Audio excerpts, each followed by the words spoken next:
unleashing an unholy reign of terror that holds an entire community in the grip of eternity. The struggle between good and evil goes on. Welcome to Good Movie, Bad Movie, the podcast where we delve into the best and worst of the cinematic world. Each week, we dissect two movies that are interconnected by subject, genre, or theme, and challenge the labels of good and bad, questioning whether the general public's perception is accurate. So what makes a movie good? Our definition hinges on movies that have garnered over 65% on major rating platforms or were acclaimed as good upon their release. And what about a bad movie? We categorize these as films that have received under 65% on major rating platforms or were deemed as bad or even banned upon their initial release. So Rocky Horror Picture Show. People love it. They dress up. It's a whole thing now. However, when it first came out, people hated it. And so we would actually still consider that a classic bad movie.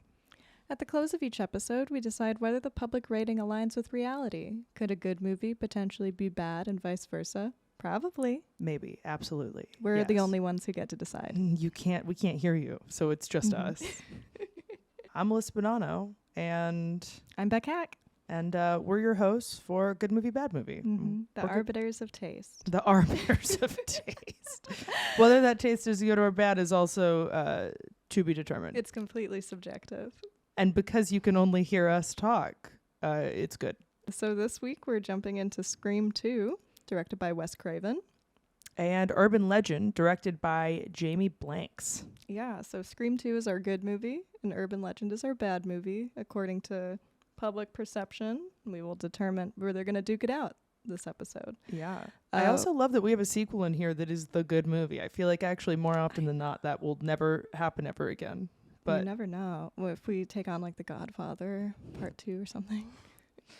Yeah, let's do it. Let's just get right in.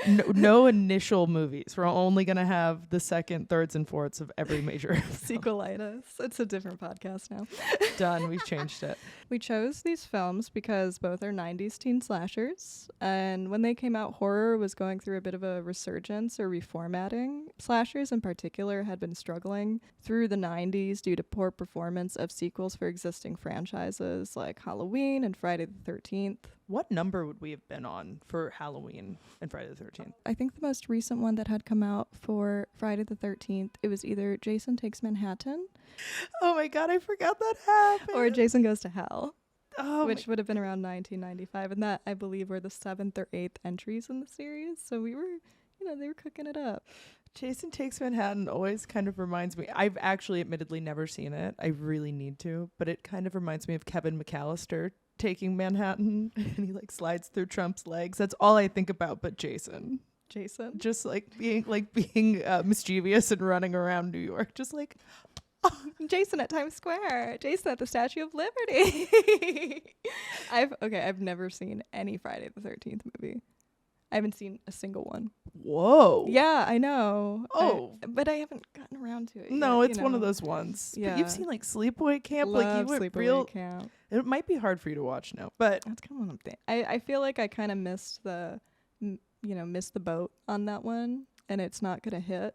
It's worth watching. The first one's good. Okay. Wait, to bring us back a little bit. All of these original, when we're saying like the golden age of slashers, this is like roughly 70s, right? Yeah, I would say the 70s, like especially like late 70s through the early 80s. That's when we had Halloween, Friday the 13th, and even those that didn't go on to create successful franchises. There were some really great original, I'd say I might even go so far as to maybe not say artful, but crafty entries like, Sleepaway Camp that we love, Black Christmas. Crafty. I love the kitsch entries into the genre. Yeah.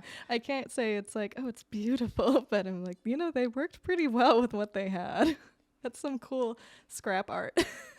Existing franchises had totally lost their luster, and there was nothing really new coming out. The formula was tired. The new stuff was cheap. It wasn't resonating. But thanks to Scream, which was released in 1996, horror became, I would go so far as to say for the first time, meta, where the killer and the victims were aware of horror movies and horror tropes. And Scream even went so far as to define the rules for horror movies. And that resonated a lot with audiences. It was a huge hit, and it led to other, I'd say, like self-aware, meta, like really dialogue and characterization driven horror, like Buffy the Vampire Slayer, the show. I mean, the original movie is actually pretty good too, the 80s one. Oh, that's from the 80s, the original Buffy? I want to say late 80s, early 90s, yeah. Oh, so the show's 1997. Okay, yeah. that makes total sense. So Buffy the Vampire Slayer, I Know What You Did Last Summer, which was actually written by the writer of Scream 1 and 2, Kevin Williamson, and Urban Legend and Scream 2. Yeah, on that note, let's dive in. So Scream 2 is a slasher film directed by Wes Craven, released in 1997, less than a year after the first Scream. When they were sold originally, they were kind of more or less sold as a package. Yeah, with the hope that it would be built out into a franchise. So there was the full Scream script, which was, sent around to producers. And then there was a 5-page outline for Scream 2. And I believe actually even for Scream 3, there's hopes to build it out, like, to entice buyers. Scream 2 entered pre-production while the original Scream was still in theaters, and it was released less than a year after the first film. And I like that they kind of tackled two different pieces of the traditional horror trope. And so Wes obviously had an awareness of this. Scream 1, which we won't speak about too heavily, but was originally set kind of as a extremely traditional Halloween-esque slasher. Takes place mostly in one set piece, a house. Absolutely. Scream 2, college campus, which is kind of where the second half of the genre really heavily relied, whether you're thinking about Sorority Row or Black Christmas. And so it was kind of built out in this way where, at least in my interpretation, Wes was trying to cover off on the genre as a whole throughout each of these different explorations into the Scream franchise. It feels fitting that Scream 2 is inevitable, to follow Scream 1, because so much of horror also and horror films is about the franchise and the sequel that comes out, and it ups the gore, it ups the kills, it ups, like, you have a better budget, like you have better actors, hopefully, if your first film was a hit. I even think of modern movies like Terrifier, where I feel like, the first one came out and it was kind of a curiosity, but then the second film came out, and that's when I think it really started to get attention and start to build on itself as a franchise. And one thing I love about this too is we have kind of these idols or icons. I'm not quite sure what you'd call it. Jason is one, Freddy is one, where it almost becomes a symbol for the character and the villain becomes a symbol for the entirety of the franchise. And what's so great about Scream and Ghostface is they took something that was kind of ubiquitous with Halloween, something that existed, something that really had no singular point of origin, and went, we're just going to adapt this and show how, he's making fun of everyone, but kind of how easy it is for us to build an entire ideology and kind of urban legend around this, wink, wink, but around this thing that everyone has some sort of basic familiarity with. Yeah. It also reminds me, do you know David Pumpkins? No. You don't know David Pumpkins, the His name SNL is skit? David Pumpkins. But he's not a real man. He's not a real joke. man. It was a SNL skit. Tom Hanks was the only person who's ever said yes to it. They tried to pitch it for like 4 years during Halloween. I promise this circles back around. There is a thing that is at every Spirit Halloween that is it is a full 2-piece suit covered in jack-o'-lanterns. And they saw this, and it's like the Scream mask, where it had just existed for years and had no origin.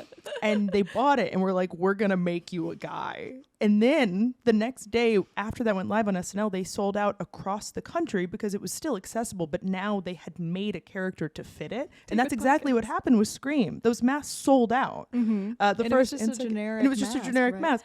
And the power brand. I love it. Wasn't Michael Myers' mask like the guy from Star Trek? The guy from, oh God, he's in the commercials now. He's in the Expedia commercials. That guy, is that the people big are man? Screaming at us right now. Oh, come on. Hold on. Do you feel like a ghost trying to communicate with the living? William Shatner. It's William Shatner. That's his name. Not us being able to pull out every other reference. And we're like, who the fuck is William Shatner? I don't know that guy. No, he just He's not relevant to my interest. Let's get into some of the like little fun facts, bits and bobs, because both these Yeah. movies have a lot of them. Tell me, you're the trivia queen. So the cast of this movie, obviously, as you were saying, obviously they got a better cast second go around, and then a lot of the original stars, like Neve Campbell, was booked on like 3 different shoots while she was making Scream 2, but obviously it was really important to her to continue to be Sydney. It was, I mean, it's defined her forever. It's Yeah. kind of like Courtney Cox in this role too. So she was shooting Party of 5 Mondays and Tuesdays during the day, and then spent Wednesday, Thursday, Friday, Saturday, Sunday on this movie, most of which were night shoots. On Sundays, she would work all night until 6 a.m., go home for 15 minutes, shower all the fake blood off, and immediately go to the Party of 5 set to shoot without sleeping. Holy shit. And I just love the idea of a woman who's real tired, just sloshing off a bunch of fake blood in the shower, like, gotta get my bag. This is how we win. This is how we win. No, that's like, if that doesn't define femininity, you know? I love her. I just love her. Even her in the horrible wig in the first one, and now her with her real hair in the second one. I love her. I love wig spotting in films. Oh, The Netflix ones are egregious. we can't. I can't even. We can't they're talk about that. they're anime adaptation wigs. Deeply, deeply upset me. It really hurts me, actually, to see it.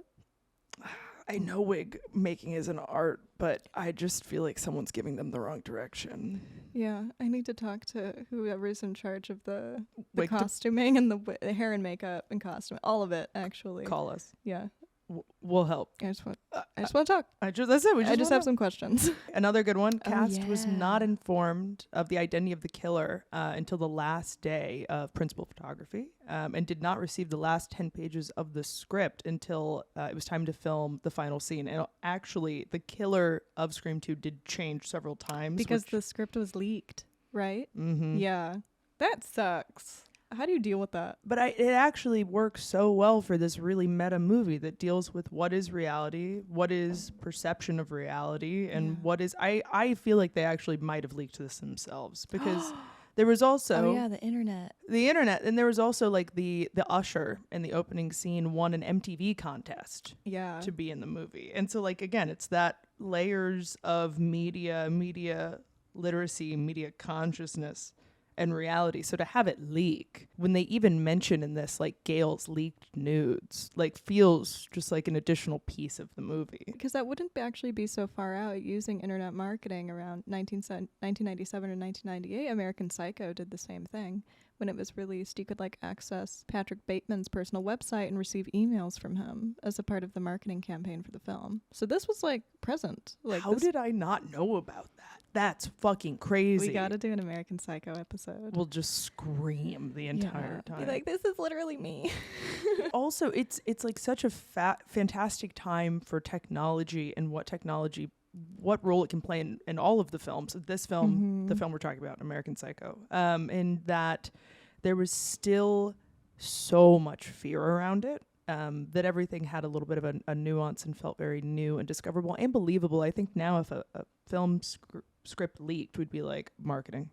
Totally. Everything's SpawnCon. Everything's SpawnCon. We yeah. wouldn't believe it, but people lost their fucking shit Yeah. when this leaked. And that kind of intentionality around the internet as well. And seeing a film is not just like, oh, well, it's a cool movie, so I'm going to go see it. But as like the result of this, whole rendered campaign of influence, like culturally and emotionally and through marketing. I'm sure it already existed, but I wouldn't go so far as to say that, the 20th century was naive in any way about the potential of marketing, but it just wasn't. I think you're completely right. It wasn't as present in the public consciousness. And we just had less access to information. Yeah. I think our parents still believed the news, and we're like, oh, well, someone owns this corporation that's giving us a really filtered amount of information, and we're just a little bit more skeptical, and we have more media literacy. Yeah. One last note in trivia is the man who wrote the screenplay, Kevin Williamson, kept leaving little notes in the script because there were weird things. Wes is apparently a very eccentric guy, which should not really shock Love anyone. that. But As he should be. they worked really well together, and they worked several times throughout both of their careers. But he would just make a little note in the margins of certain pages that was like, Wes Craven will make this scary and just move on. He will. Like, he'll figure it out. I don't need to write it. He'll figure it out. I like that amount of trust in him. They really got along. They worked together several Yeah, they times. worked together quite a lot. Mhm. Several screams. They screamed quite a bit. They screamed. So, on that note, Scream 2. You'll Scream only 2. die once. After that, nothing and nobody can harm you. The film stars Neve Campbell reprising her role from the first Scream as Sidney Prescott. Following the massacre in her hometown, she's off to college, but she's still haunted by memories of Ghostface, who were her boyfriend Billy and his friend Stu, who were killed at the end of the first film. Not helping things is that a slasher film based directly on the Ghostface murders called Stab is released nationwide, and a copycat killer has taken on the mantle of Ghostface and starts targeting Sydney's college campus. And we immediately open with kind of that same little vignette style that we'd opened Scream 1 with, where we have an exceptionally famous person who something happens to. And for this specifically, we have Jada Pinkett Smith. Jada Pinkett Smith. I want to say Pickett. Jada Pinkett. It's Jada. And she is playing Maureen Evans. And her and her boyfriend Phil are watching Stab. And they're going into the theater. Yeah, and something that's also interesting about this opening is that they do reference like the role that specifically black people play in horror, and the well-known trope of like black guy dies first, but then a black guy does die first. So I'm kind of wondering what the point of was with that, or maybe it could be the beginning of what we see throughout the film, where it's like your knowledge, and we saw in the first film as well, your knowledge of horror movies and awareness of it will not protect you from an actual murderer. It actually seems like in this one, not only will it not protect you, but it actually might make you be punished harder or punished first. Yeah. Any truth teller in this gets annihilated pretty quickly. Yeah, because you're not smarter. You might be aware, but the killer is just as aware as you are of these horror tropes and these rules. So it's more just like, how fast can you run? Between Phil and Maureen, I don't like Phil. I hate that guy. So he's so rude. He's so mean to her. He's gross. And so she's fabulous. I had a note, I hate this nasty man, die.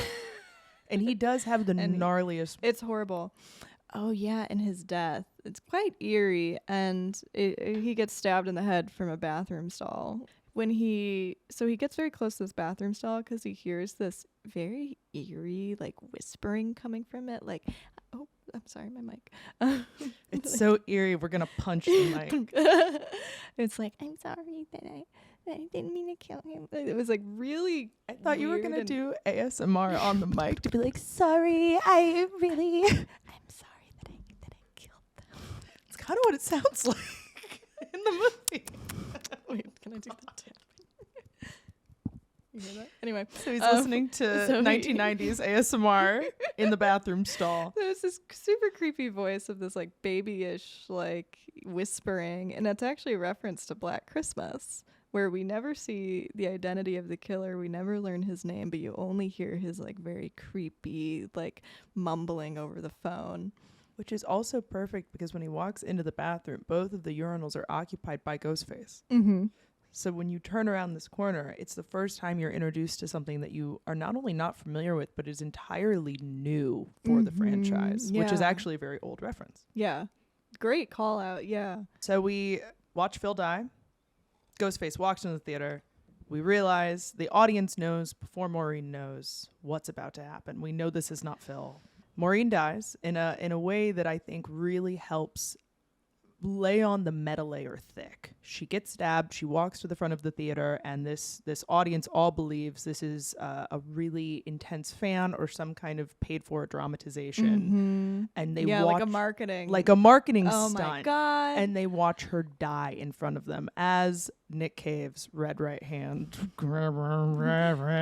plays loudly, because we've licensed this track and we're gonna play it in every fucking movie forever. Get your money, Nick Cave. Nick Cave, He's rolling in this it. bought him a boat. This had to have. That's conjecture. But that's him buying fine velvet for his wife to make beautiful dresses. Oh, true. Why has she not made red gloves yet? You feel like that would really. She has to. Vampire's wife has to. Nick Cave's wife has a brand. It's really beautiful. It's gorgeous. Really beautiful, like goth prairie dresses. But that level of self-awareness helps us carry over into our intro of Sydney. Mm-hmm. And Sydney is in college. She has a cute little short haircut, as you do early on in college. You're like, fuck it, cut all my hair off. She got a fuck-ass bob. She has a fuck-ass bob. And a great suede jacket. Great suede jacket. Love 90s autumn. She wakes up. She tossles out of bed to a phone call. We immediately hear, "Hello, Sydney," in the Ghostface voice. What's your favorite scary movie? What's your favorite scary movie?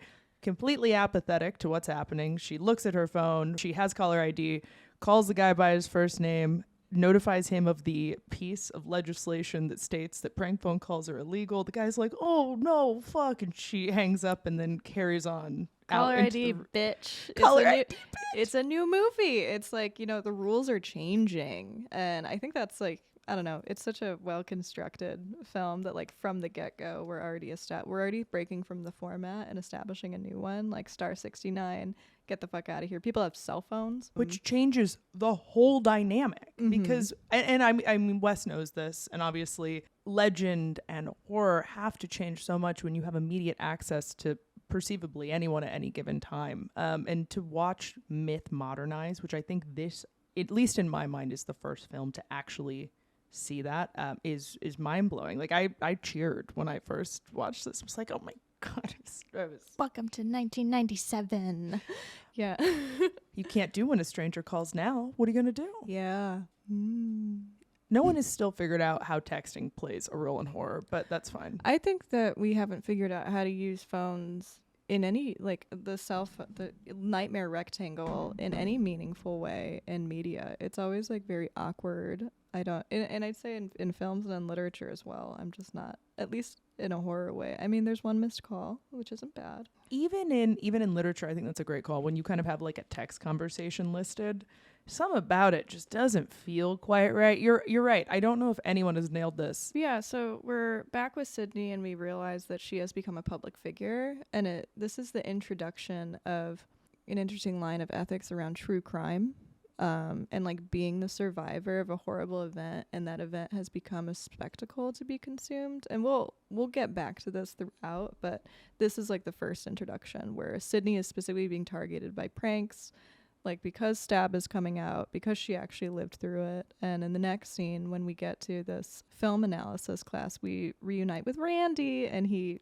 also emphasizes like the violence, like I lived through this violence that everyone claims is a spectacle. And they're trying, even in this class, they're trying to unpack the ethics of the role that Stab plays in the murder, and also what that means for subsequent media. They start talking about like even violence in The Godfather. Yes. And Sarah Michelle Gellar is introduced in this scene. SCC. And it's not a very long-lived role, but it's also kind of we're pulling out those original Scream queens, or just famous women that we feel like can occupy a role where you would like to believe they won't die. She's famous. She's beautiful. Like we can't kill her off kill because she her. costs so much money for us to get into the movie, and that's what condemns them.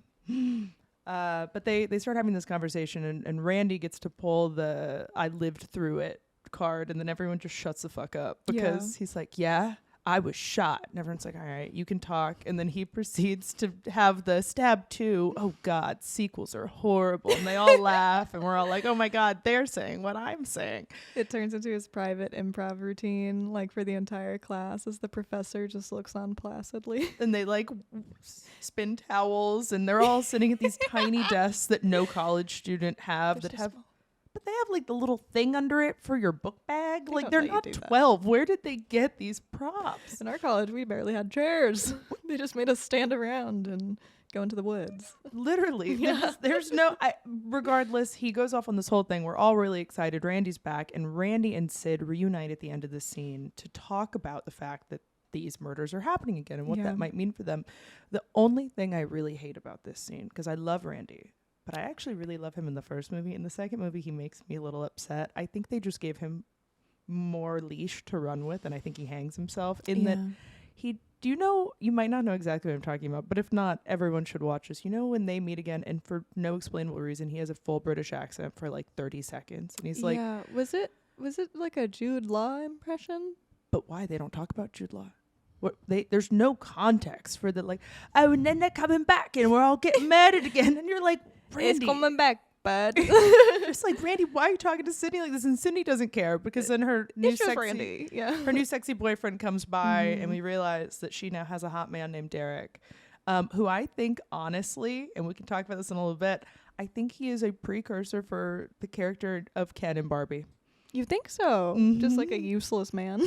A man that is meant to just be a mirror and an exact symbol of he's like a representation of a boyfriend. Yeah. And they do this a few times, but He is strangely flat and but vague. Perfect. Yeah. Does all He's the a perfect doctor. things. He's Yeah. a doctor. Whatever you need, Sydney. I find their relationship, and no one ever really talks about it, and I don't know if it's just because we have Barbie in the zeitgeist right now. I can be like, Wes was doing something. I think so. So we meet Derek, we meet Randy again, and we're all very happy he's alive and well and they're still friends. Sydney's roommate, Hallie. We're kind of piecing together the little squad. And as things begin to heighten, we also are introduced to Gail, who's back. Gail Weathers is back Gail with Weathers a fuck-ass bob. With another fuck-ass bob. They and give this her... weird, like, Fred highlight. I hated her look in this film, actually. I thought she was really beautiful in the first one, and this one kind of got weird. Do you think there's a reason they always give her a weird-ass haircut? Because in the third one, doesn't she have the tiny baby bangs Does that she? everyone fucking hates? They fuck with this woman's hair. Yeah. Why? Maybe to show like what fame does over because like she is dressed very differently. She has Yeah. more polish. She's wearing more makeup. We're supposed to show that Gail has not only sold her Her book, arms are more toned. but also auctioned now a film. And so when Gail's introduced and we see her interacting with the local media, she has this certain status where she interrupts the police commissioner and she kind of breaks this, and everyone treats her very, very differently. So maybe the red weird ass zebra highlights are a way to signify that she is more successful. She's New Gail. New Gail. New Gail. So when Gail comes back to kind of ask the college about the murders, we simultaneously are kind of running parallel plot lines. We have Gail, who's also reignited with Dewey. But they separated. They broke up for reasons they don't quite go into, except that Dewey is mad at her because of how she represented him in her book about the Woodsboro murders. She calls him the A old doofus or something like Barney that. Barney Fife. Barney Fife. Barney Fife-ish in his boys. She basically term. calls him retarded. Which he is like a heart of gold character, and he now has. David Arquette has this funny little limp now that is like it changes because if you notice he switches He arms. does. Yeah, it's kind of inconsistent. Which I He's think doing must little be a dance. bit. Yeah. It must be a bit. They also, random tidbit, not only were they married during this, but the police commissioner in this film is her father-in-law. It's David's dad, which is just keep it in the family. That's cute. I like that. Yeah, it's a wholesome as hell. So that's happening. We're witnessing kind of what the adults, quote unquote, are doing. Simultaneously, Sydney is rushing because that's what girls do, right? She doesn't seem like a girl who would be in a sorority, though. I mean, do you have to join a sorority we didn't go to a traditional college, so we didn't have sororities. No, I don't know anything about other than what my sisters have told me, but apparently the hard thing is you only get invited to the parties and get to hang out if you're in a sorority. But you're right, Sydney doesn't seem to want to run, but Hallie really wants to run, her roommate, and she's kind of utilizing Sydney as social currency because Portia de Rossi and Rebecca Gayheart are the bitchy sorority sisters who really want Sydney for her prestige. I don't think they were that bitchy, actually. They were actually really nice, but I think it was A bit underhanded, maybe. transactional. Yeah, that's true. Yeah, okay, that's a good point. Yeah. I don't think they were I would not describe them as hostile towards her, but they definitely, you're totally right. They wanted her for her prestige and like the visibility that she had. And again, that also really gets into the conversation of what it means to be a survivor, and also what role true crime plays in this. Like, why is Sydney desirable? Because she lived through a tragedy. What does that mean for her trauma, and what does that mean for the way in which she can be weaponized for social clout? Yeah. Which I think Hallie grapples with a lot. Mm-hmm. And that makes me, the fact that Scream 2 is even bringing up these questions makes me think of just, how there's this somber cloud over the film that gives it such like an emotionally complex dimension. that you don't find in most slashers. And I think that's really kind of what like the fact that it's confronting that, like her survival's guilt, and it doesn't seem like she's coping that well. Like she just wants to kind of, she's, I think even seeing pointing out the emptiness of Derek and this kind of transactional nature of all her relationships shows she hasn't really recovered. She seems really jaded. Gail seems like she's coping through fame. And then Dewey and Randy both seem kind of like collateral, like not almost like collateral damage. Yeah. Like they can only exist in their trope, or like almost in the past of what they were. Even Randy constantly bringing up, I'm the survivor. Yeah, I lived through this. And then Dewey showing up to be like, I'm gonna solve this murder, even though he really I'm gonna be the hero. I'm gonna be the hero. He's not on this police force anymore. He's just like a guy. He's just around. That showed up. Getting his residuals. And so, no, I think you're exactly right. And this also allows us to start having that conversation of layers of reality, which I mentioned earlier too, where Gail and Dewey are talking about even, the book that was published. Then they reference a fake nude that leaked of Gail that had another person's body on top of it. It was Jennifer Aniston's body that Gail was on top of, which is funny because it's a callback to Friends, which is very cute. And the fact that, well, it's funny even now in retrospect because Jennifer Aniston got body replaced in one of her movies that she filmed, Meet the Millers or something like that, and it was just straight up a different woman's body. So we've set the stage. All our players are playing. We understand kind of the stakes of sorority life and are brought to a sorority house and get to witness our second murder of the film. Yeah.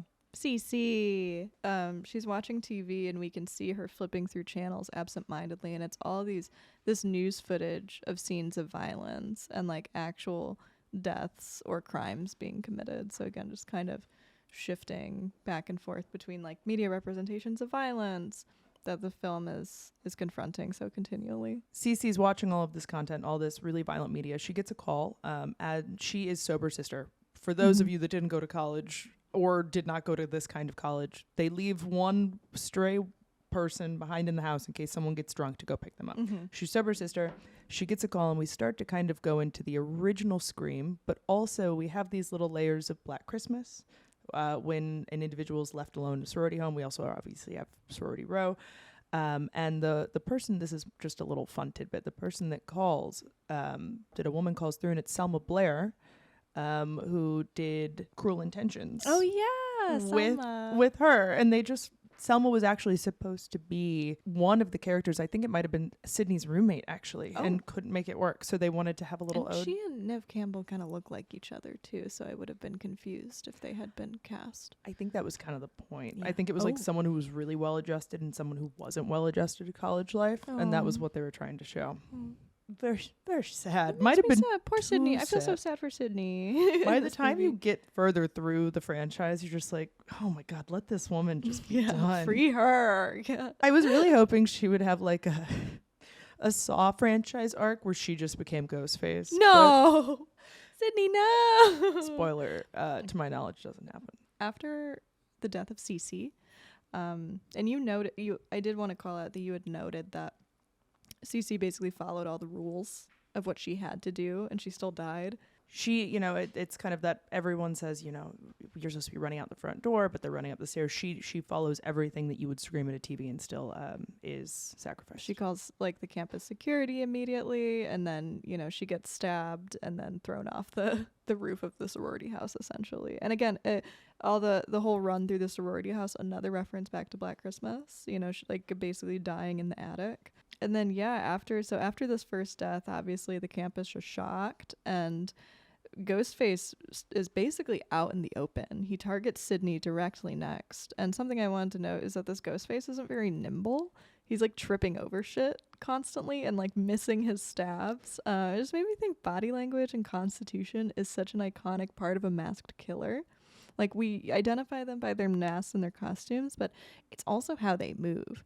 Absolutely. I mean, you even think about the slow walk in Texas Chainsaw Massacre, which has become so iconic. And the chainsaw spin, too, where it's this kind of animal instinct almost taking over.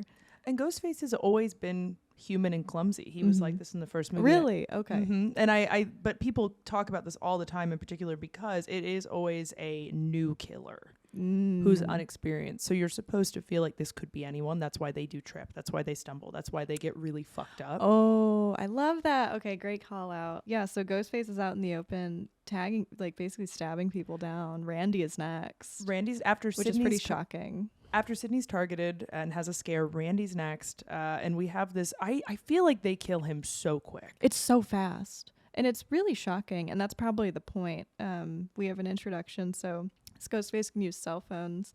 And then Randy's running across college campus, basically grabbing every single cell phone that he's finding because anybody could be Ghostface. And then he gets pulled into Gail's news van and stabbed to death. Everyone, justice for Randy has remained to be a thing up to this point. But Gail and Dewey and Randy, who are all running around on the campus trying to figure out who this call is coming from, Gail and Dewey are left completely shocked.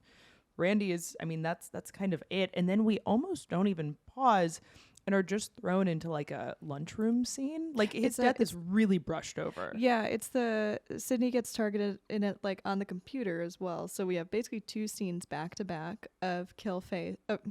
Killface. I love him. Killface is our man. We have two scenes back to back of Ghostface using this new technology basically to terrorize the survivors of Woodsboro. Sydney is targeted by the computer, and then there's this very weird scene where her lover, Derek, sings to her in the middle of a lunchroom, and everyone's clapping, and I'm really upset everybody was clapping because they're encouraging him. And apparently the scene where he just starts singing on the table is so integral to the character that the actors who tried out for the role had to sing it. That was their audition. But I also, I've always wondered if this scene was meant to be like, oh, he's so unsettling, he must be the killer. Or this man is empty. Yeah. We don't know shit about him. But you never really do. He has another line. So after he does this whole thing, he gives her his class ring. It's weird and uncomfortable. Yeah. And apparently that's a bad thing to do. I don't know shit about cursed objects, big time schools of sorority life. I don't know. Apparently he gets punished for it, I guess. Yeah, allegedly. They're mad, allegedly, and breaks a rule of college life, which is funny when you also parallel that to like rules of horror, the kind of do's and don'ts, and everyone's operating in this binary.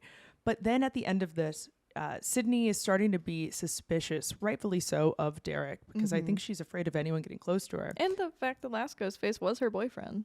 Yeah. 1,000%. And unlike Billy, her last boyfriend, Derek has this, is constantly like, I'm supposed to be understanding, I guess, so I'll leave. But he's earnest. You should it's leave. not affectatious. He's like, I'm supposed to be this thing. And he is this weird void vessel. And that's what I'm saying. I think he operates in the way that you would like 100% expect a normal functioning person to operate in this role. I think he was well cast and really bizarrely written, but this large marble slab of a man. Underrated. I actually think he has a totally underrated performance. Yeah, and so Ghostface then basically targets Gail and Dewey next. And there's this great scene where, again, another layer of watching yourself, watching your trauma. They're basically playing Gail's news footage inside a lecture hall in the college. While they're smooching. While they're kissing. And yeah, they're watching footage of themselves and then they start having sex, which I think is... More layers of media which and is reality great. and comprehension because they can't, like these two people can't exist or have a relationship in the real world. They almost have to watch the media of themselves or talk about the fictional characters of themselves in order to actually want to be together. I don't know. There's something profound there, but it's too big for me to tackle.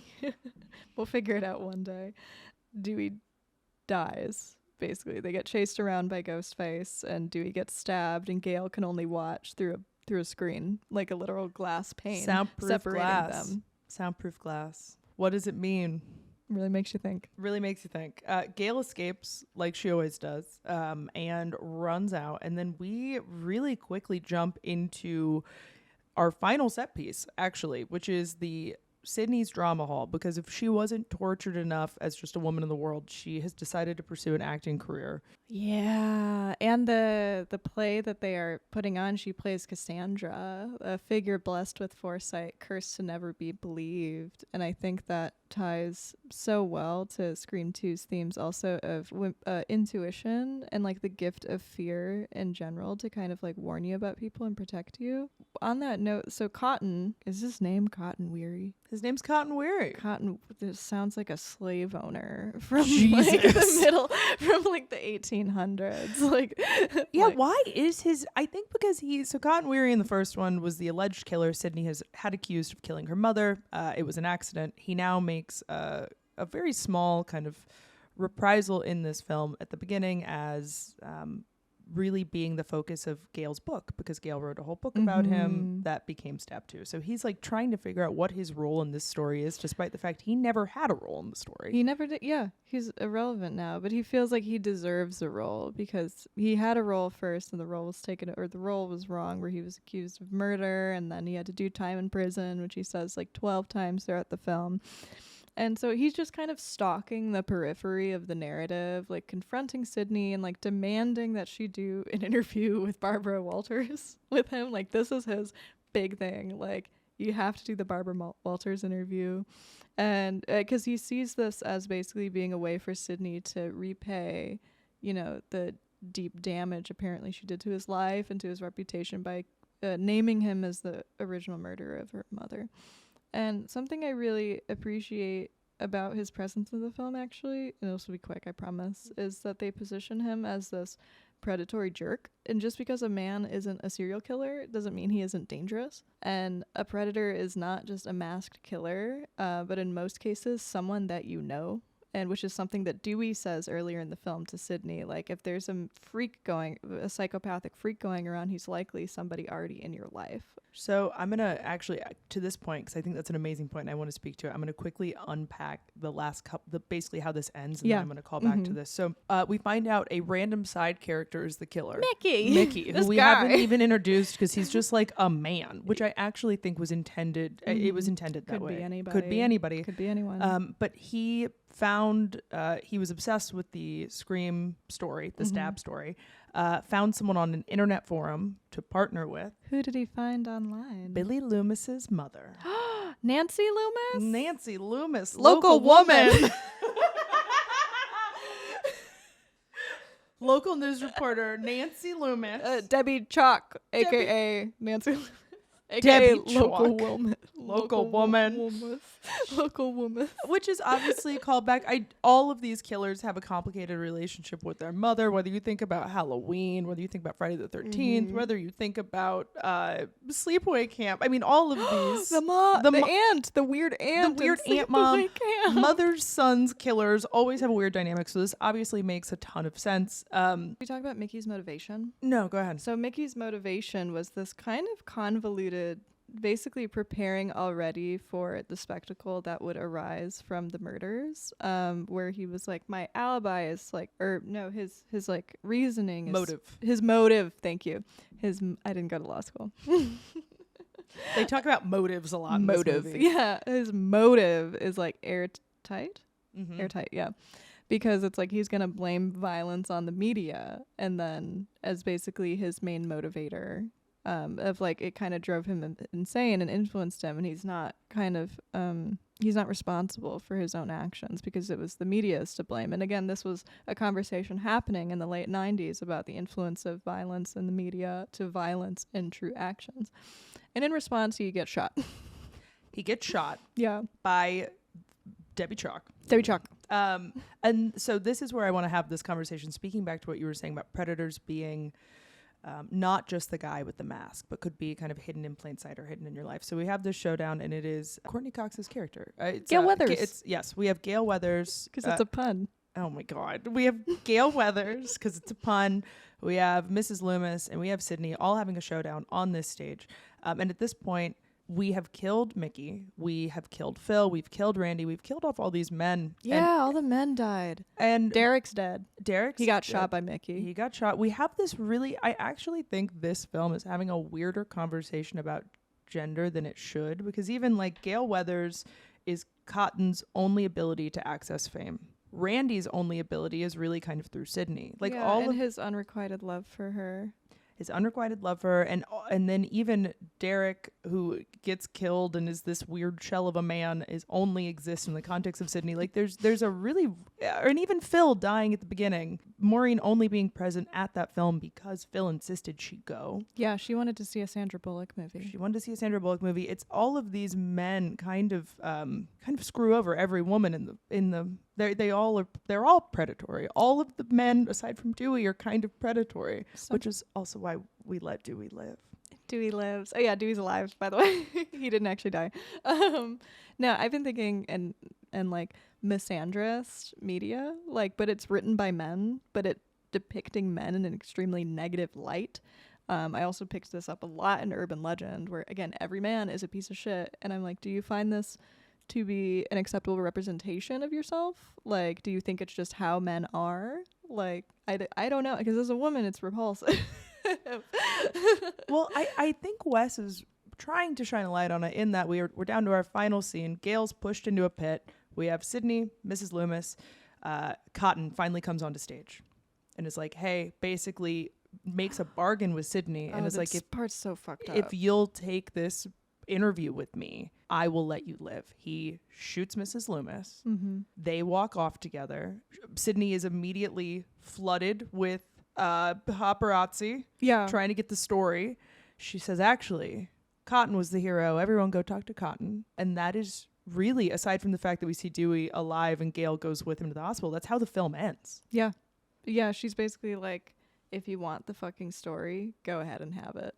And then we have this vibrant soft rock starts playing, and then there's that like famous like pan out shot of Sydney walking alone through the campus. All of her friends are dead, and it feels a bit discordant because you want to feel it as it's a victorious moment where it's like, you survived again, Sydney, or like a relief, but it's like, no, it's that like sad and somber attitude and that like emotional dimension that the Scream franchise overall brings to slashers about the cost of enduring something so horrible, and that even though you survived, it's like you didn't get out unscathed. Like you never really escaped.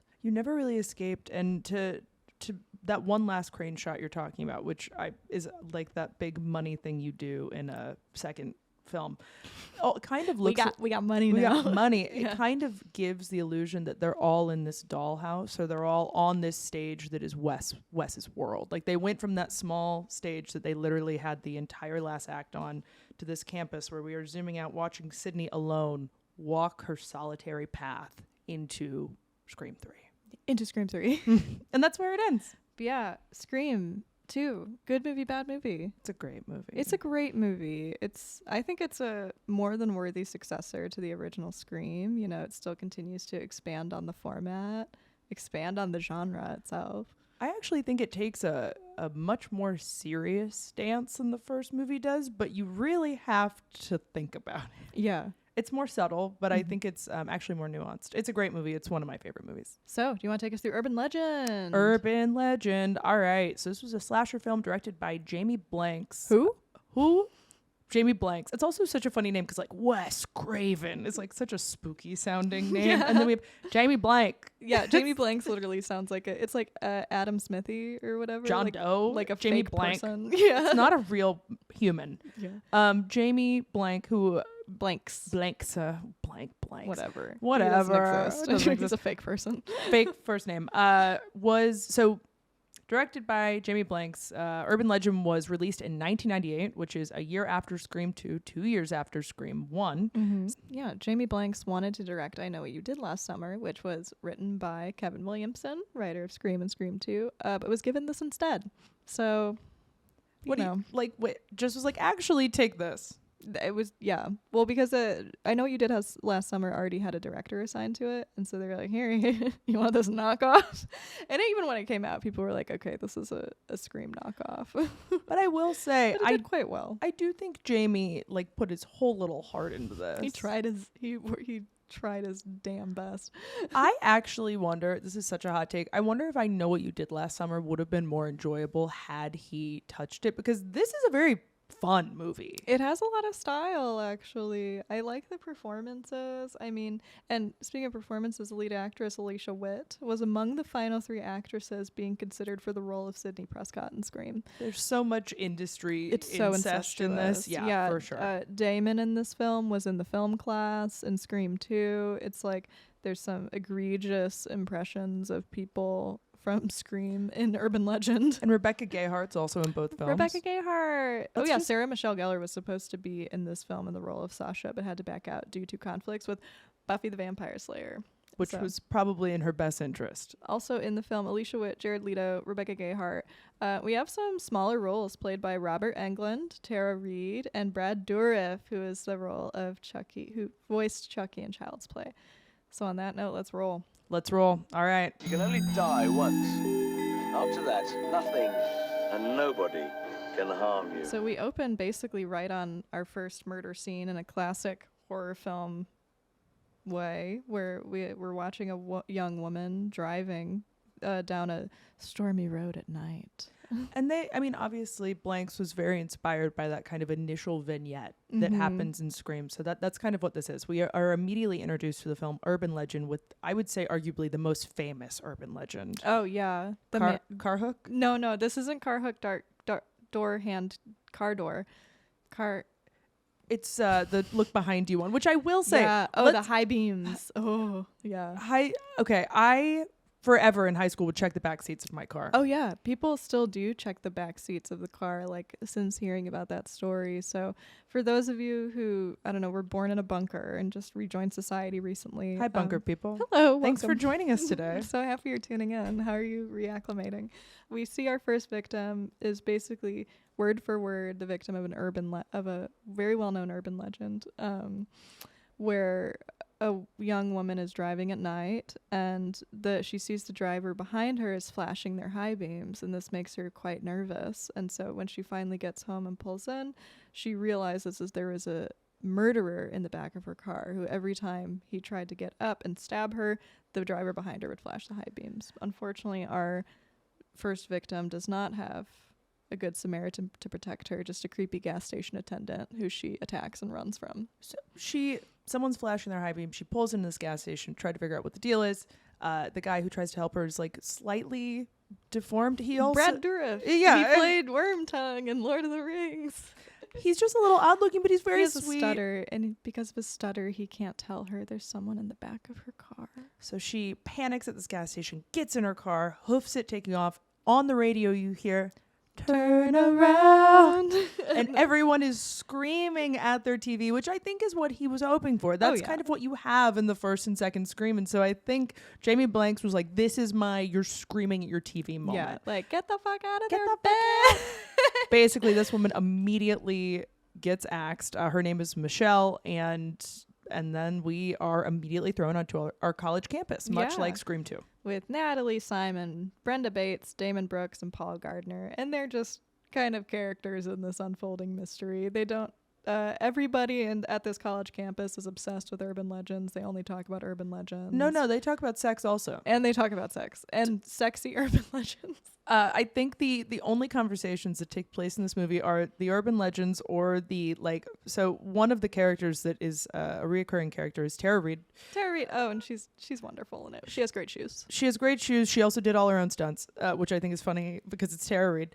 And she has this kind of radio show that is prevalent not only in the first scene but throughout it, and she basically is just like a horny Cosmo style line, and that is what brings us into the friend group. They're all talking about her horny radio show. Yeah, and it's very...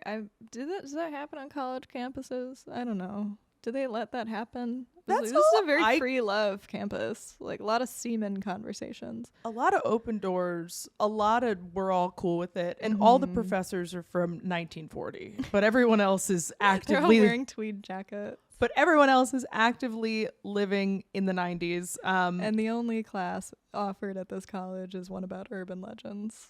Or the paper. The paper! I forgot at the paper. Yeah, Jared Leto's stalking the parameter as a paper boy. Jared Leto, in his first role, which he now, as an adult man, pretends to not know it existed. We know. In interviews, We saw him. He acts like he has no awareness of this film. It's hilarious. You should Google it. I watched 2 interviews where like, tell us about your first movie, and he's like, I don't know what you're talking. He is the lovable psychotic student who wants to get this student Pulitzer. So we basically set up the dynamic where every other character, frankly, is very unserious, aside from our 2 leads, who is Jared Leto, and I don't know his normal name. And then Paul. His name's Paul. Yeah, because I kept calling him Dean, because when they referenced the Dean, I was like, Dean. that's Dean. No, they have crazy names that are really hard to remember. Natalie is our main character, played by Alicia Witt. So Natalie and Paul. We'll focus on those 2. And Rebecca Gayheart, who plays Brenda. Natalie's best friend, Brenda. Everyone else is just kind of a person in the world. So we get pretty quickly into our next kill. Sadly not hand car, hook door car hand, but it's a close one where Damon, after coming on to our beautiful and virginal redhead Natalie in her beautiful suede jacket, another suede jacket, he gets, and I'm not sure how this urban legend exactly works, but basically he gets hung from a tree. Oh, so this actually, okay, so I'll give you the mini urban legend. It's kind of confusing. I had never heard of this one, actually. You've never heard of car hook? No. The hanging where the feet on the top of the car. Oh, where it's this, because they combine the 2 urban legends. Oh, because really? this is like a weird half combo of both. Here's what it is. At least from what I've been told. And again, this is urban legends. This is the fun part. This is what goes around. You kind of hear it. So it's a make-out point, essentially. There is 2 people and they're hooking up, and the one guy goes to pee or something, and the woman is hearing scraping on the side of the car, and it's the murderer trying to scare her. Yeah. So he's just scraping his hook across the back doors, and she's like, "It's nasty and horrible." And the guy comes back and he's like, "Oh, it's branches, and they hear it on the top, and they're like, "It's branches," but it's literally the guy on the top trying to figure out how to get into the car. So that's how this happens. Because that's how the car. So basically, he hooks himself under the bed of the truck in the urban legend, and they take off, and that's why the only thing left is the hook, because he was basically trying to wait till something happened where he could get in, but instead they drive off and his hook comes off his hand. Yeah, because he has a hook. Yeah. In case we didn't say it, there's a hook involved. There's some hook for a hand. But anyway, so that's why they're doing Damon gets tied to a tree, and when Alicia starts the car, it hangs him because the killer tied the rope to the killer's making a Rube Goldberg machine of murder and somehow figured out how to perfectly rig this so that and really fast too. This murderer is really fast. Total, and that's the difference. This murder is really fast, really swift, makes no mistakes, which is so different than what we have in Scream, which is this bumbling idiot killer that you're like falling over a couch and getting up and running and being Ghostface. This murderer, in their puffy winter jacket, just does everything. They work swiftly, slow and precise. And they're not cold or hot at all. They're perfect in their puffy winter jacket. In like September, Damon is hung. She sees him hanging because she thinks he's dead. She sees him hanging, but then when she goes back, the body's gone. She goes to get the college campus cop. Yeah. They go back. Body's gone. Reese is great. Reese is a great character. Reese is a great character. And again, playing with media in a really specific way. We see Reese watching kind of like these old, they were like blaxploitation cop movies. And trying to... Yeah, she's watching Foxy Brown. I thought she was watching Coffee. She's watching Coffee. You're right. She's watching Coffee. She's watching Coffee, and we get to see this woman like try to emulate a character, which is again funny because we're talking about like radio and cell phones and film and media. So just adding to that. But they go back, there's no murderer, and then Natalie, really distressed, goes back to this like weird coffee shop where all her and her friends hang out. And it's like the Friends coffee shop. It's literally the Friends literally coffee the shop. Friends coffee She shop. has a I know what I saw moment, and they're all like, no. He's in Aspen skiing. Yeah. She tries to tell him she saw Damon die. Everyone's like, no, he's in Aspen skiing or he's at a bachelor party. And Brenda does her best Rose McGowan impression, essentially, with the like, no, please don't kill me, Mr. Ghostface. Oh my God, you're right. That egregious. Rebecca Garrett, I love her, but she's just trying to give Rose this whole movie. Yeah. And then the other guy who I keep calling Stu Light because he's just Stu from Scream. Like, but less likable. Less likable. He's very mean. I Stu, mean, love Stu is real murderer, Stu, but No, real Stu's like, can't fuck with him. He's my worst would. I love Stu. I loved him too. I don't know, something about that. And you see this with the guys in Scream. They remind me of my older sister is 12 years older than me. So she, during the 90s, that was like, she was in high school, and all of her boyfriends, that phenotype of like the kind of lanky goatee man, Trent from Daria, that like imprinted on my brain like I was a baby bird. And whenever I see them now, I'm just like, oh. Smell like a pack of Marlboros. You smell like a pack of Marlboros. Still have blockbuster movies. Yeah. And then we get to what I think is probably the most punishing murder Horrible. in the film. But okay, one thing I do think is funny is Jamie Blanks is trying so hard to get audience reactions throughout this entire movie that Brenda has a quick throwaway line where they're talking, Jared Leto's coming back because he's covering all of this news like he's a legit reporter. He's like the Gale Weathers of our movie, but he's getting a student Pulitzer. Oh my God, he is. I know. He needs to get a student Pulitzer. He must get a student Pulitzer.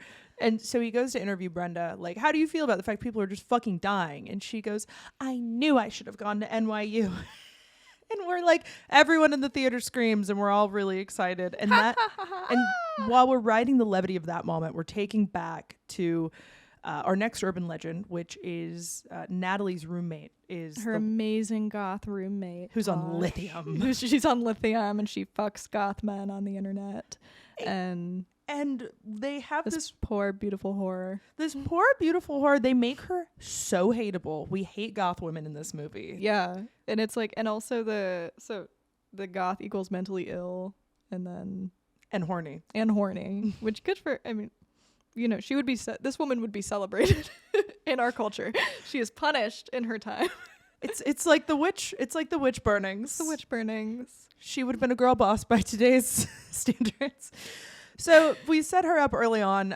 She's having loud sex in their shared dorm, and she yells at Natalie and is like, don't turn on the lights and leave me alone. And Natalie has these the best noise canceling headphones that anyone's ever purchased, and sleeps with them on so that her roommate can have crazy horny sex. So the roommate is looking online for goth men. She finds a goth man in a chat room, and he's basically like, what's your dorm? I'll show up there. She goes to prep in the bathroom, comes back into her dorm room, and is immediately attacked. Yeah. While that's happening simultaneously. While she's being attacked, Natalie comes back from the friend's coffee shop and is like, oh, sorry, roommate, I'll put on my little headphones. And she's like screaming her fucking head off. It is not a sexy thing like we've seen to this point. She's actively dying, and we all realize as a viewer, again, screaming at our televisions, oh my God, fuck NYU. Also, this is that moment. This is, you shouldn't have, aren't you happy you didn't turn on the light? Aren't you happy you didn't turn on the light? And yeah, and so Natalie turns on the light the next day, or the natural sunlight comes into her dorm room, sees Tosh is brutally murdered, basically. I forgot her name was Tosh. Of course her fucking goth name is Tosh. And then so Natalie tries to bring this up to school administration along with the death of Damon, and basically the school is like, well, Damon's in Aspen. Like, everyone just assumed he's an but he has no skiing. Connection to Aspen. They just keep throwing out the word Aspen. Like, how convenient. And then they're like, well, Tosh was manic depressive, so she killed herself. And Natalie was like, no, she was stabbed and choked and there's blood. And they're like, well, you know. They say it's her suicide note. They say it's her suicide note. The writing that says, aren't you glad you turned off the light? And this like crazy schizophrenic serial killer writing. They're like, oh yeah, that's what goth people do. They write suicide notes in their blood on the wall. And they're like, they even say something like it was her poetic waxings or something because she was like a writing student. Yeah, she was fucked to death. I don't know. And horrible. So basically Natalie is left out basically in the lurch and trying to get anybody to pay attention to these murders. And then we learn that Natalie has connection to the first victim, Michelle Mancini, and they accidentally they were convicted of vehicular manslaughter back in high school for performing an urban legend in which they basically run somebody off the road for fun. I've never heard of this one. But no, this one also is completely strange to me as well. But it's almost like she's able to finally grapple with that death while she's experiencing all of this other death. And I think she confesses that specifically to Paul, right? And then from whatever reason, from this point on, Paul and her are bonded and must Scooby-Doo their way through the rest of this movie. Yeah, to try to find the real murderer. So she like basically pours her heart out, and he's like, cool, now we can do this together. Let's go check out the creepy urban legend teacher's office. Yeah. And they're like, you're right. I know I just told you this whole thing about my heart, but let's go do this. Yeah, well, first he's like very disappointed in her, and he's like, I can't believe you were convicted of vehicular manslaughter, but we have to. You're right. It's so quick. He's like, this is horrible, but also, let's ride. Oh, let's ride. Revving my hog through the morphing field. Revving my hog towards my student pulsar. I must go. No, he's kicked off the paper. Not yet. Really? Oh, yeah, because this is what does ignore it. Ignore that. Yeah, so, and then He's still on the paper. Paul's back on the case. Still in the running for my student Pulitzer. Jazz hands. Just like. And then, so the murderer flags so far are urban legend professor, the creepy janitor who just keeps showing up throughout the movie and doesn't do anything. We don't like people that look weird in this movie. This is a very Hunchback of Notre Dame-esque witch burning of like creepy gas station attendant, weird janitor. We don't trust you if you're ugly. It's like that New York Times thing where it was like, is it fair to be mean to ugly people? Shut the fuck up. It was, another murderer flag I thought of was Parker, aka Stu Light. Stu Impressionist, because he has a very insistent story about where Damon is. He's the reason everyone thinks Damon's in Aspen. Totally. He keeps pushing it. Totally. But Paul, I also say Paul is a suspect because Jared Leto.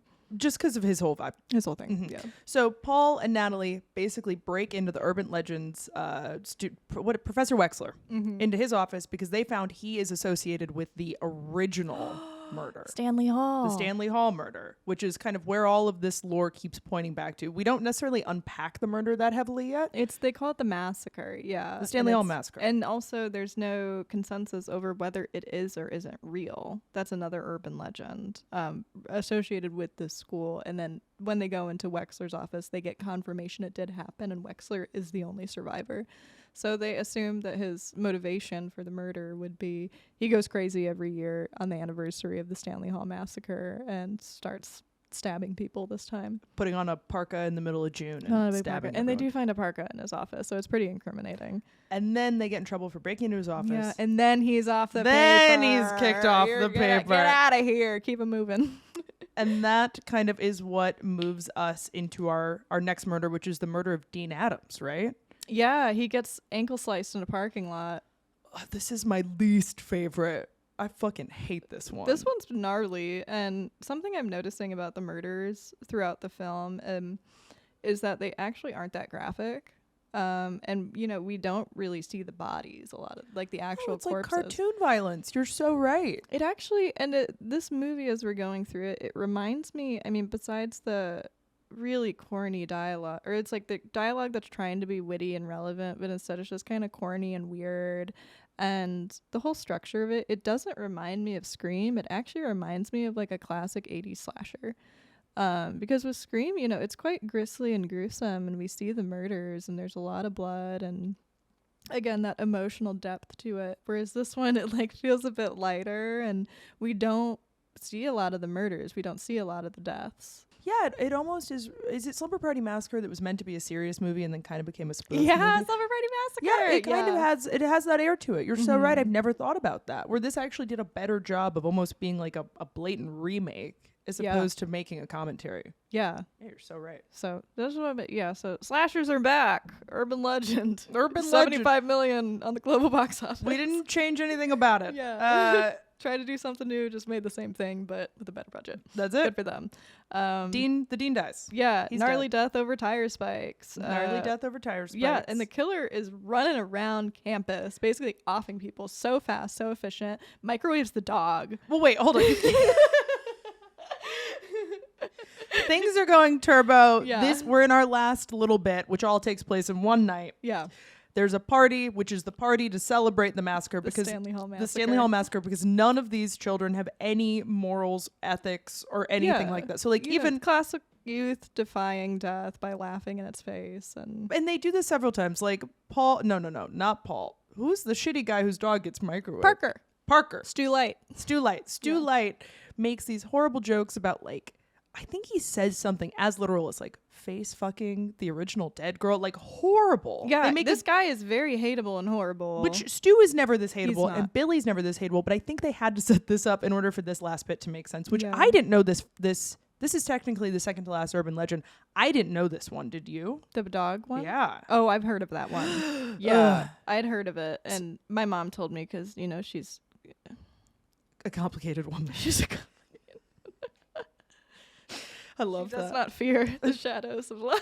She embraces. Yeah, she exposes me to these things so she can watch horror movies when I'm a love that child. so much. So while the party's taking place, Gets a call. Parker gets a call, and you think it's going to be one urban legend, and they actually spin it on its head. And we know obviously something's about to happen to his pet dog, because at the beginning of this party they're like feeding the dog beer and they're funneling beer into this animal's snout. and it's like a cute little West Highland Terrier. And when I saw they were feeding the dog beer, I got really upset. Actually, what's the dog's name? Hootie.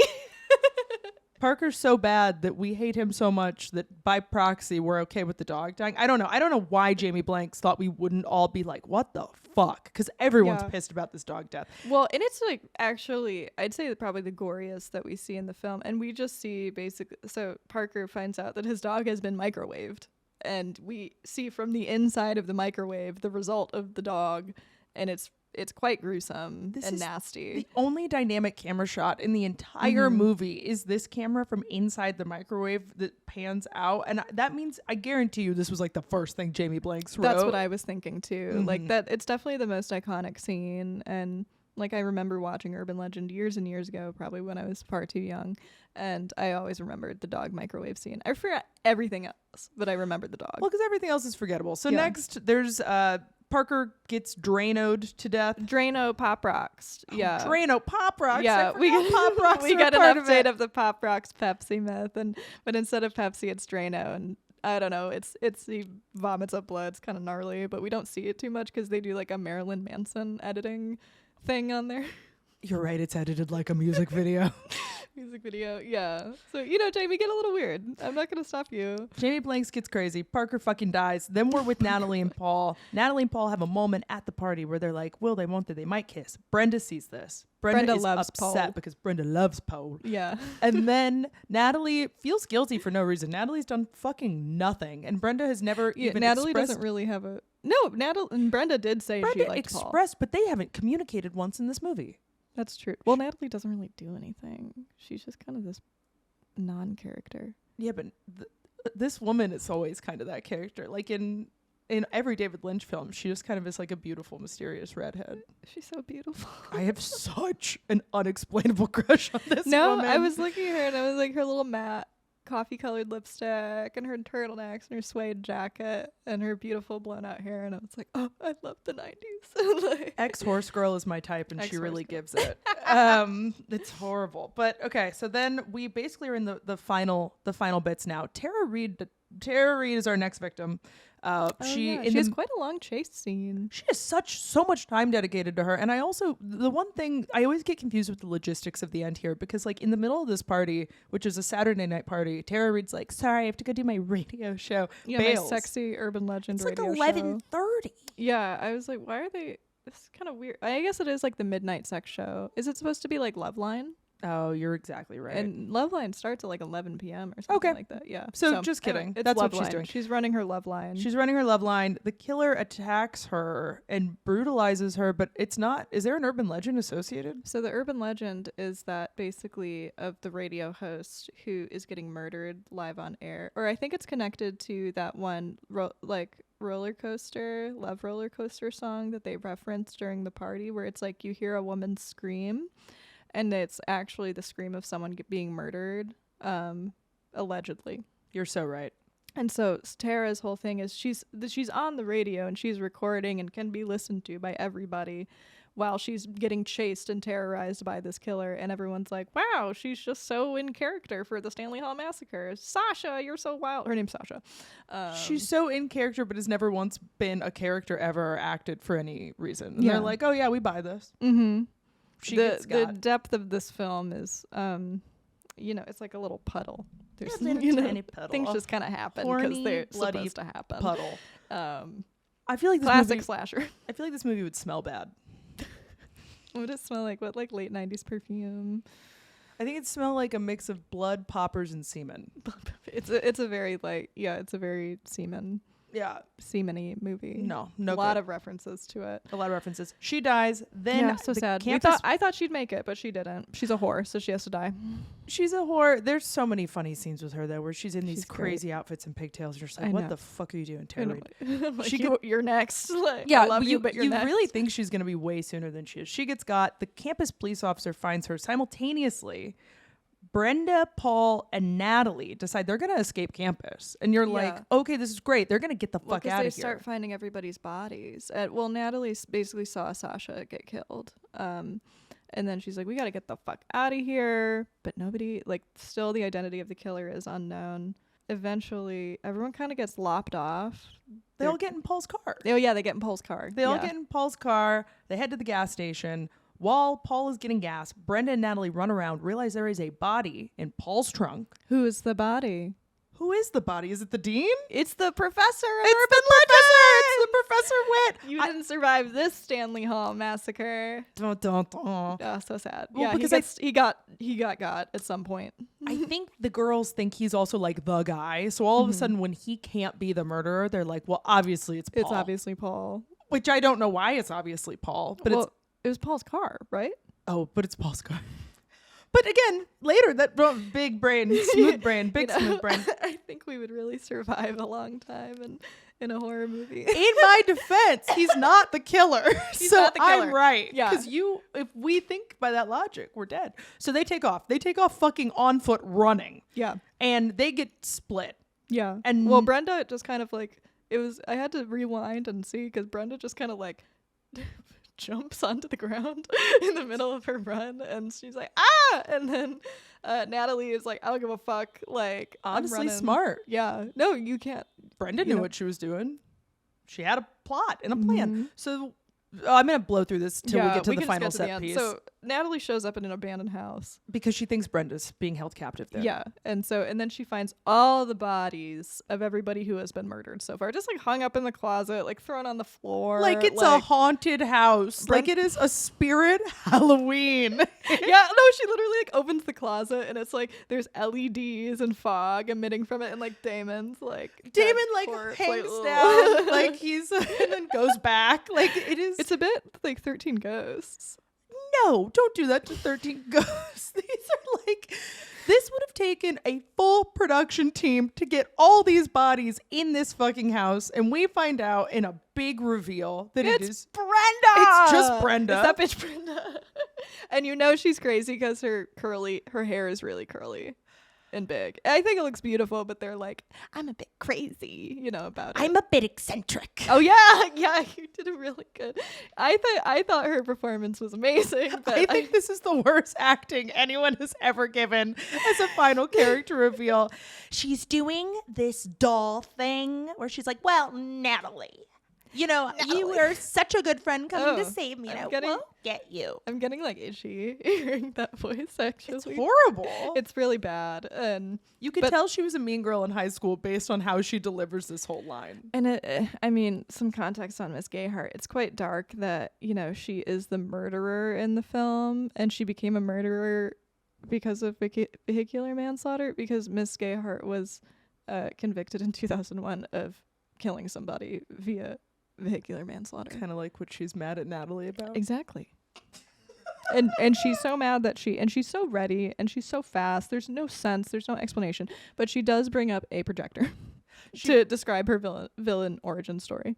We get a full villain origin story. Her and her boyfriend were gonna get engaged, and they were so in love. They were 17. So, they couldn't afford a ring, so they make this makeshift ring that night, and they're really excited. On the way home from him proposing with this fake 17-year-old man ring, his Walmart ring. He is the victim of Natalie and Michelle's headlight game. Oh my God, he was the one killed when they were convicted of vehicular manslaughter. And no.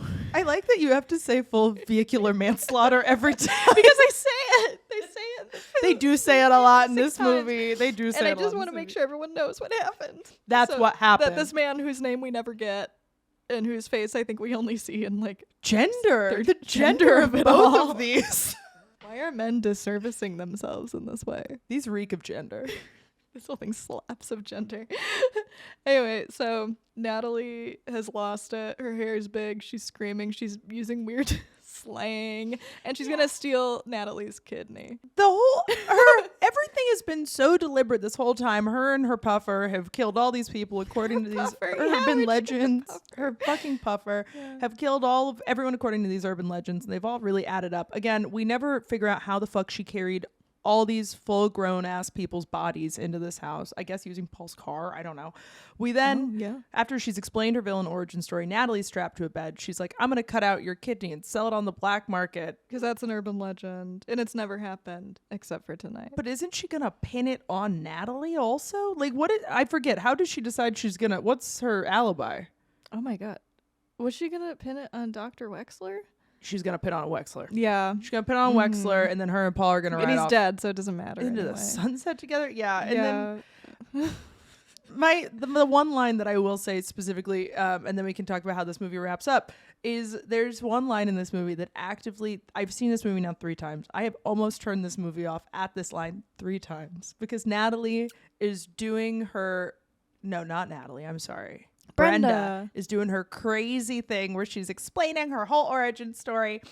And Natalie's trying to communicate with her. And she's like, yeah, I'm a little nutty. But you know what, Miss Thang? Oh why my God, don't you? the Miss Thang line. I was like, ooh. I just don't understand who wrote her dialogue and His who name directed her. Giorgio?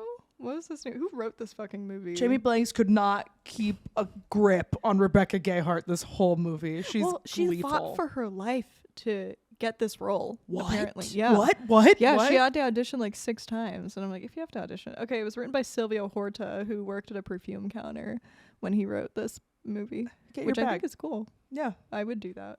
that's how we Write win. a horror. That's how he wins. That's how we win. That's how we We're win. gonna Horrible villain. Yeah, so the Yeah, she's campus not cop shows up to try Shoots to her.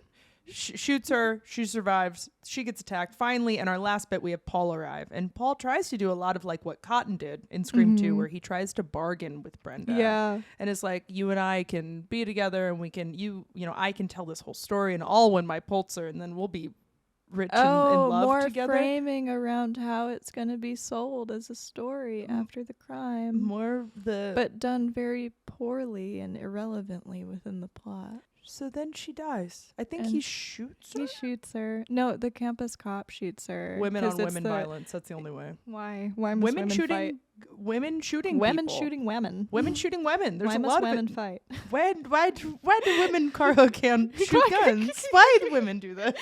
And it's I just remembered it's Reese who kills her because it's like because Rebecca Gayheart is like trying to decide who she's gonna shoot, Natalie or Paul. I don't know why she's doing this weird thing. It's another weird thing she's doing. She's like eeny, meeny, miny, and then Reese is like, and then she just like stares at the camera for 10 Reese seconds. say Mo? She I think stares Reese at the goes Mo. No, and she says oh. she stares at the camera for 10 seconds and then she says Mo. Because I was like waiting. I was like, when's she gonna say it? Paul and Natalie and they leave Reese there. I don't know. These are very horrible children. They drive away. Brenda somehow her speedy little ass got into the back seat, tries to stab him. They push her out of the car over a bridge, and then they're like, the evil is over. But we never is it? found that body. They never found the body. And then we get to end in a way that no one wanted it to end. We end how we began, which is a bunch of teens that are all 40.